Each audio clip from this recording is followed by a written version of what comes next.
Now, a tiny sample of rock and dust taken from an asteroid hundreds of millions of miles from Earth has arrived in the UK for study. The fragments were scooped up by NASA from the asteroid Bennu in 2020 and delivered in a capsule to the Utah desert 2 months ago. Our science editor Rebecca Morell has more.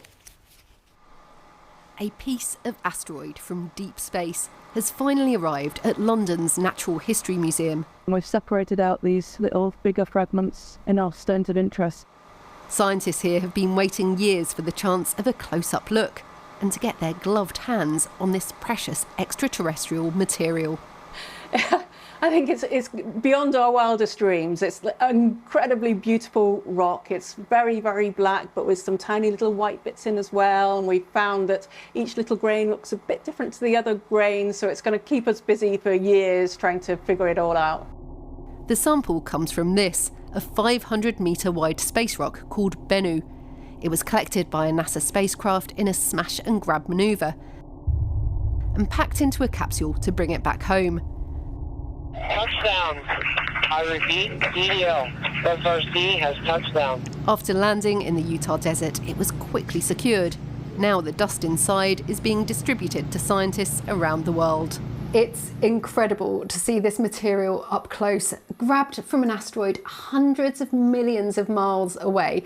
Now, there isn't much in here, just a few milligrams, but for scientists, this is a treasure trove. Every single tiny grain will be analysed, and the hope is they could answer some of the biggest questions we have about our solar system. Within this called a polished section, we have a tiny little particle of Bennu, but when we look under this microscope, we can start to see all the information that it can tell us about the history of Bennu. The ultra close-up view of this single speck provides a map of the minerals and elements within the rock. And this is vital because Bennu is a relic from the early solar system, and scientists are finding it's rich in carbon and water. We know that we have water here on the Earth. How did it get here? And so we think things like Bennu could have potentially brought that water. And so we're going to study the water in Bennu, see if it's similar to the water we have on the Earth.